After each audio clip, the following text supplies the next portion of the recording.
Hi friend, आपका live computer institute में स्वागत है।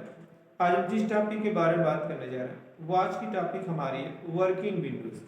इससे पहले हमने वीडियो बनाई थी, उसमें जो इंट्रोडक्शन के बारे में बताया गया था, तो वो थ्योरी से जुड़ी क्लासेस थी और अब जो क्लासेस बताई जा रही है वो लैब से जुड़ी चीज़ों के बारे में बात की जा रही है। तो चलिए देखते हैं वर्किंग विंडोज क्या है और वर्किंग विंडोज पे हम किस प्रकार वर्क कर सकते हैं और इनमें आइकॉन्स क्या होते हैं, फोल्डर कैसे बना सकते हैं, इन सारी भी चीज़ों को हम आज सीखेंगे। तो देखिए यहाँ पे जितने एरिया दिख रहा है इनको हम डेस्कटॉप एरिया बोलते हैं। और उसके बाद यहाँ पे जितना दिख रहा है, जैसे हम लोग फोन में ऐप होता है, यहाँ पे कंप्यूटर पे इनका नाम आइकॉन होते हैं। यहाँ पे जितना आपको एरो दिख रहा होगा, जिस आइकॉन पे एरो बना हुआ, ये एप्लीकेशन आइकॉन होते हैं जिनको हम कंप्यूटर में इंस्टॉल करते हैं या डाउनलोड करते हैं। तो ये इस तरह से उनमें एरो बन जाता है यहाँ पे, तो इनका नाम एप्लीकेशन आइकॉन होता है। ये जो हमारे सिस्टम आइकॉन है। तो यहाँ पे देखिए, अब नीचे यहाँ पे ये जितना लाइन आपको डार्क में दिख रही है, इसको हम बोलते हैं टास्क बार। जैसे हम इस पर क्लिक करेंगे तो यहाँ पे दिखाएगा task bar setting. Task bar में हमें क्या चालू करना चाहते हैं उस पर क्लिक करके उससे शो करा सकते हैं। जो ऑप्शन हम इसमें चालू करेंगे उसको यहाँ पे शो करा सकते हैं, यहाँ से हाइड भी कर सकते हैं। तो इस तरह से हम इस पर राइट क्लिक करना होता है माउस के माध्यम से। राइट क्लिक करके इसमें किस ऑप्शन को हम चालू करना चाहते हैं और उसे किसे लॉक करना चाहते हैं, तो यहाँ से देख सकते हैं। इस लाइन को हम बोलते हैं टास्क बार। इस तरह से यहाँ पे हमारा स्टार्ट बटन है, यहाँ पे जो स्टार्ट बटन होती है। फिर उसके बाद यहाँ पे सर्च बॉक्स होता है, हमें कोई भी चीज़ यहाँ पे सर्च करना चाहते हैं तो उसे हम आसानी से यहाँ सर्च कर लेते हैं। उसके बाद यहाँ पे अगला होता है हमारा कॉर्टाना बटन होती है, ये सर्च बॉक्स की तरह से काम करता है। यहाँ पे क्या चीज़ सर्च करना चाहते हैं उस तरह से भी इसका यूज करते हैं। फिर यहाँ से अगला हमें टास्क व्यू, जितना ओपन किए रहते हैं कंप्यूटर में उस तरह से यहाँ पे देख सकते हैं कि अब तक हमने क्या क्या चलाया, क्या यूज किया। तो इस तरह से हमें ये टास्क जो हमारा यहाँ पे टास्क व्यू है, टास्क व्यू में दिखाता है कि अब तक क्या क्या चला यूज किया गया है। एक तरीके से इसे हम हिस्ट्री के रूप में जानते हैं कि ये कितना डेस्कटॉप पे जो भी चीज़ें चलाए रहते हैं, ये हमें सभी चीज़ों को डेस्कटॉप पे दिखाता है। ये चीज़ें हमें दिखती हैं टास्क व्यू पे। इससे हम इसके बटन से हटा देते हैं। अब यहाँ पे आगे देखिए, जैसे कुछ यहाँ फोल्डर्स हो गए, कुछ आइकॉन्स हो गए जिनको ओपन किए रहते हैं, ये नीचे दिखाते हैं। और यहाँ पे चले जाएंगे लास्ट में, ये हमारा जितना होता है यहाँ पे जैसे नेट कनेक्ट करना चाहते हैं या साउंड, तो ये पूरा है। फिर उसके बाद डेट एंड टाइम दिखाता है। तो इस तरह से यहाँ पे कॉर्नर में जो डेट एंड टाइम और उसके बाद यहाँ पे नेटवर्क कनेक्ट करना, ये सभी चीज़ों को यहाँ पे दिखाता रहता है लास्ट कॉर्नर में। तो और इस तरह से हम आगे बात करेंगे कि यहाँ पर जैसे रिफ्रेश करते हैं कंप्यूटर को, जो ओपन करेंगे उसके बाद हमें रिफ्रेश करना होता है। इसके बाद जैसे हम इस पर राइट क्लिक करते हैं, ये हमें यहाँ पे large icon, medium icon, small icon इस तरह से दिखाता है कि अपने आइकॉन्स को हम किस प्रकार लार्ज कर सकते हैं, मीडियम कर सकते हैं, स्मॉल कर सकते हैं। और दूसरी बात यहाँ देखिए, जैसे हम माउस से रिफ्रेश करते हैं और अगर हमें कीबोर्ड के माध्यम से रिफ्रेश करना होता है तो उनकी शॉर्ट की होती है F5। F5 के माध्यम से इसको रिफ्रेश कर सकते हैं। और दूसरा इसमें है कि अगर हम इसको रिफ्रेश करते हैं तो कीबोर्ड में हमारे रिफ्रेश बटन होती है, इससे हम प्रेस करते हैं, यानी रिफ्रेश की हमारी होती है। और यहाँ आप देखेंगे जो वर्ड दिख रहे हैं उन वर्ड पे जो हाईलाइटेड आपको दिख रहा होगा, अंडरलाइन बनी हुई, उस वर्ड को हम कीबोर्ड से प्रेस करते तो हमारा ऑप्शन ओपन हो जाता है। तो यहाँ पे जैसे हमें व्यू पे अगर क्लिक करेंगे तो ये देखिए व्यू वाला ऑप्शन ओपन हो गया। अगर इस आइकॉन को लार्ज करना चाहते हैं तो इसमें हमें आर हाईलाइटेड है, तो हमें आर प्रेस करेंगे तो हमारे सभी आइकॉन जो हो जाएंगे लार्ज हो जाएंगे। और इसके बाद फिर हमें स्मॉल करना है।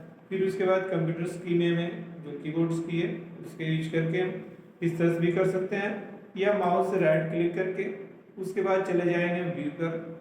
व्यू में जा करके इसको मीडियम आइकॉन कर सकते हैं। यहाँ पे हमारा जो आइकॉन्स हो जाएगा वो मीडियम हो जाएगा। तो इस तरह से हम आइकॉन को, फिर यहाँ पे नेम के अकॉर्डिंग होता है कि अपने जो आइकॉन्स उनको नेम के सीरीज में कैसे सेट करना चाहते हैं, और नेम के सीरीज में इसको हम सेट कर सकते हैं। उसके बाद फिर वापस हम नेम पे क्लिक करेंगे तो ये वापस हमें जैसे थे उसी हिसाब से उसमें सेट हो जाएंगे। तो इस तरह देखिए, फिर अगर यहाँ पे हम कोई फोल्डर बनाना चाहते हैं, फोल्डर कैसे बनाएंगे, तो यहाँ पे हमें चले जाएंगे फोल्डर्स के ऊपर। यहाँ पे देखिए न्यू में चले जाएंगे। न्यू के बाद हमें एक फोल्डर्स मिलेगा। फोल्डर्स पे जाकर के इस पर हम क्लिक करेंगे। फोल्डर्स के नेम दे सकते हैं, कोई भी नाम आप इसमें दे सकते हैं। किसी भी नाम से हमने इस फोल्डर को सेव किया। उसके बाद अगर वापस इस पे रीनेम करना चाहते हैं तो इस पे राइट क्लिक करके तो इसमें देखिए, अगर इसमें हम राइट क्लिक करके इस फोल्डर पे चले जाएंगे, फोल्डर पे राइट क्लिक करेंगे, राइट क्लिक करने के बाद इसमें हम रीनेम करेंगे। रीनेम करने से हम वापस इस नाम को चेंज कर सकते हैं। तो जैसे हम अगर उस पर राइट क्लिक करते हैं तो उसके बाद हम इसको वापस इस पर चेंज कर सकते हैं। जैसे किसी भी नाम से हम सेव कर दें, तो किसी भी नाम से हमने क्या किया, इसको सेव कर लिया। सेव करने के बाद इस फोल्डर को हम जहाँ चाहें वहाँ पे इसको सेट कर सकते हैं। और उसके बाद जैसे हम राइट क्लिक करेंगे उसके बाद फिर अपनी जगह यहाँ पे सेट रहेंगे। तो इस तरह से देखिए हमने फोल्डर्स को बताया कि फोल्डर्स कैसे बना सकते हैं, फिर उसके बाद फोल्डर्स पे रीनेम कैसे कर सकते हैं और फोल्डर को सेट कैसे कर सकते हैं। उसके बाद दूसरा ऑप्शन होता है कि हम एक राइट क्लिक करके इसको फोल्डर्स बनाते हैं, न्यू पे जाते हैं तो हमें फोल्डर्स मिलता है। और इनका एक शॉर्ट की होता है जिसको फोल्डर्स को अपने डेस्कटॉप पे बना सकते हैं, जिसे Ctrl+C+Cn, Ctrl+C+Cn से हम अपने डेस्कटॉप पे फोल्डर्स नया क्रिएट कर सकते हैं। और इसके बाद भी जैसे हम किसी भी नंबर से इसको सेव कर लिया हमने, तो इस तरह देख रहे हैं कि हमने बताया कि राइट क्लिक करके हम फोल्डर्स को कैसे सेट कर सकते हैं। दूसरा ऑप्शन बताया मैंने कि शॉर्ट की का यूज करके कैसे इस फोल्डर्स को बना सकते हैं, जिनकी शॉर्ट की Ctrl+C+N, इसके माध्यम से हम इस कंप्यूटर डेस्कटॉप पे फोल्डर्स बना सकते हैं। अब इस तरह से आप आगे देखिएगा, जैसे ये जो डिस्प्ले दिख रही है इनको चेंज करना चाहते हैं, जो डेस्कटॉप दिख रहा है हमारा एरिया, इसको चेंज करना चाहते हैं, इनके बैकग्राउंड कलर बैकग्राउंड को।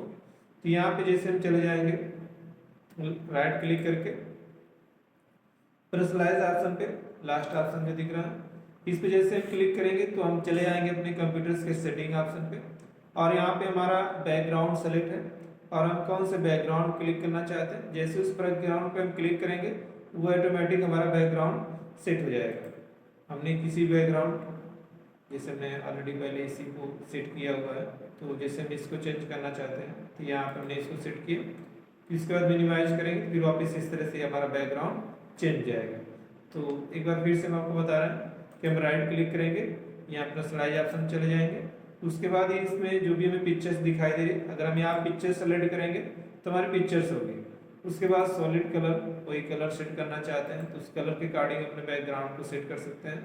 तो जो भी हमें कलर सेट करना चाहते हैं तो कलर के हिसाब से हम इस बैकग्राउंड को यहाँ पे देखिए, ये हमारे बैकग्राउंड में क्या हो गया, एक कलर से आ गया। तो इस तरह से अभी और भी चीज़ों के बारे में जानिए, जैसे देखिए पर्सनलाइज है, फिर वापस चले जाएंगे इसमें, फिर इस तरह से हमने कलर लिया तो हमारे बैकग्राउंड में कलर चेंज हो गया। फिर स्लाइड शो है, स्लाइड शो में जैसा यूज करेंगे, स्लाइड शो में क्या होगा कि किस प्रकार हमारी जितने यहाँ पिक्चर्स होती हैं, यहाँ पे सभी पिक्चर्स को बारी बारी ये शो करता है। और ये स्लाइड शो पे ये होता है, जैसे अगर हम स्लाइड शो लगा लेते हैं तो स्लाइड शो लगाने के बाद अगर यहाँ पे दिख रहा है टाइमिंग, तो टाइमिंग को हमें किस प्रकार सेट करना चाहते हैं कि हमने 30 मिनट सेट किया, अगर हम 1 मिनट सेट कर लेंगे तो जो हमारी यहाँ पिक्चर्स होंगी यहाँ पे, तो ये पिक्चर्स बारी बारी 1 मिनट के बाद हमारी दिखाते रहेंगे। तो इसलिए हम स्लाइड शो भी चेंज कर सकते हैं, 1 मिनट के बाद हमारे पिक्चर्स बैकग्राउंड पे जो होंगी वो बदलती रहेंगी। तो इस तरह से आप यहाँ भी चेंज कर सकते हैं। अब देखिए इसके बाद कलर्स है, तो कलर हमें चेंज करना चाहते हैं, जो थीम कलर होता है उनको भी चेंज कर सकते हैं। फिर इसके बाद लॉक स्क्रीन है, लॉक स्क्रीन में जैसे क्या होता है, अगर हम कंप्यूटर्स के ओपन करते हैं जब, तो उसके बाद अगर हम लॉक लगाए हुए हैं तो लॉक स्क्रीन पे किस प्रकार बैकग्राउंड उसका दिखाना चाहिए, तो इस तरह से हम लॉक स्क्रीन पे कोई बैकग्राउंड लगा सकते हैं। अब देखिए यहाँ पिक्चर चले जाएंगे तो पिक्चर पे आपको दिख रहा है कि आपके लॉक स्क्रीन पे कौन सा बैकग्राउंड यूज करना चाहते हैं, कैसा बैकग्राउंड लगाना चाहते हैं। तो उस हिसाब से हम अपने कंप्यूटर के स्क्रीन पे बैकग्राउंड को भी चेंज कर सकते हैं लॉक स्क्रीन पर। यहाँ पे जो लॉक स्क्रीन दिया है, तो लॉक स्क्रीन जैसे हम क्लिक करते हैं तो बैकग्राउंड के अंदर लॉक स्क्रीन पे चेंज कर सकते हैं कौन सा बैकग्राउंड हमें लगाना है। यहाँ पे थीम होता है, थीम जो यहाँ पे दिखाता है, जब स्टार्ट बटन पे जाते हैं तो मैं जो ये थीम दिखा रहा है, तो इस तरह से हम थीम को भी चेंज कर सकते हैं। यहाँ थीम ऑप्शन पे जाएंगे, कौन से में किस प्रकार की कोई थीम देखना चाहते हैं तो उस हिसाब से हम थीम को भी चेंज कर सकते हैं।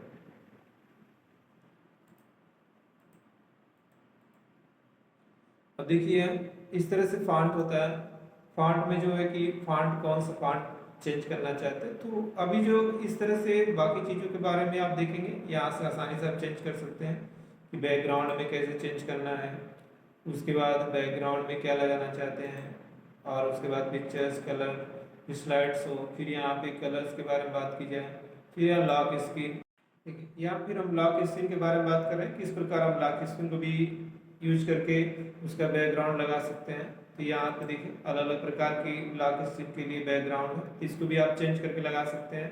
फिर यहाँ थीम है, तो इस तरह से जो ओपन किया गया है ऑप्शन, तो ये हमने क्या किया, राइट क्लिक किया। राइट क्लिक करने के बाद पर्सनलाइज ऑप्शन पे चले जाएंगे। उसके बाद जैसे पर्सनलाइज ऑप्शन पे जाएंगे आप, थीम को रेड किया गया, इसलिए वो थीम में रेड दिखा रहा है, टेक्स्ट ऊपर भी सभी रेड हो चुके हैं। तो इस तरह जैसे आप बैक उस पर पर्सनलाइज ऑप्शन पे जाएंगे, ऑप्शन पे जाने के बाद यहाँ बैकग्राउंड, उसके बाद यहाँ पे स्लाइड शो है, या पिक्चर भी सेट कर सकते हैं। आपको बैकग्राउंड में कैसे पिक्चर सेट करना है उसको भी लगा सकते हैं। तो इस तरह अभी जो बात की गई कि बैकग्राउंड को चेंज करना, उनके थीम, लॉक स्क्रीन को चेंज करना, लॉक स्क्रीन के बैकग्राउंड को चेंज करना, थीम्स को, फॉन्ट को। और यहाँ देखिए एक अगला ऑप्शन है स्टार्ट। स्टार्ट में क्या होता है कि जैसे यहाँ पे हम कंप्यूटर की स्टार्ट बटन पे जब जाते हैं तो ये हमें कुछ ऑप्शन दिख रहे हैं जो यहाँ पे लगातार दिखाई देते रहते हैं। तो अगर आप जो यहाँ पे एक्टिवेट किए रहते हैं तो हमें ऑप्शन दिखाई देता है। अगर हम कुछ और जोड़ना चाहते हैं या किसी एक ऑप्शन को हटाना चाहते हैं तो हमें क्या करना होगा, सेम राइट क्लिक करके माउस के माध्यम से, उसके बाद पर्सनलाइज ऑप्शन पे आएंगे आप, उसके बाद यहाँ पे स्टार्ट पे आएंगे। यहाँ पे जो ऑप्शन ऑन और ऑफ दिख रहे हैं उसी हिसाब से इन्हें एक्टिवेट कर सकते हैं। जो आप एक्टिवेट करेंगे उसी हिसाब से आपको जो स्टार्ट बटन पे जब जाते हैं तो यहाँ पे हमें वो दिखाई देंगे। और उसके बाद और भी अगर आप देखना चाहते हैं, जैसे यहाँ पे कुछ दिखा रहा है और भी आपको स्विच ऑन करना है तो यहाँ बहुत सारे स्विच दिख रहे हैं, जिससे आप फोल्डर फाइल्स को जो ओपन करना चाहते हैं, जिसका आपको लगातार यूज करना है, तो यहाँ से आप उन्हें एक्टिवेट कर सकते हैं। तो इस तरह से मैंने जो बताया अभी कि किस प्रकार हम माउस वर्किंग विंडोज़ पे काम कर सकते हैं, और भी चीज़ों को बताया जाएगा वर्किंग विंडोज़ पे, जो शॉर्ट की के माध्यम से वर्किंग विंडोज़ का यूज करके चला सकते हैं। अभी कुछ बताया गया एप्लीकेशन से जुड़ी चीज़ों को लेकर के, किस प्रकार इस पर हम काम कर सकते हैं। और उसके बाद यहाँ पे इनकी सेटिंग को कैसे चेंज कर सकते हैं, बैकग्राउंड कैसे चेंज कर सकते हैं। और अब आगे की बात की जाएगी वर्किंग विंडोज़ पर कुछ शॉर्ट की से जुड़ी चीज़ों के बारे में, किस प्रकार हम इन कुछ वर्क को शॉर्ट की का माध्यम से इसको चला सकते हैं। तो आज के लिए इतना ही, आगे वीडियोज़ मिलते हैं जो वर्किंग विंडोज़ और उनसे जुड़ी चीज़ों के बारे में बात करेंगे। थैंक्स।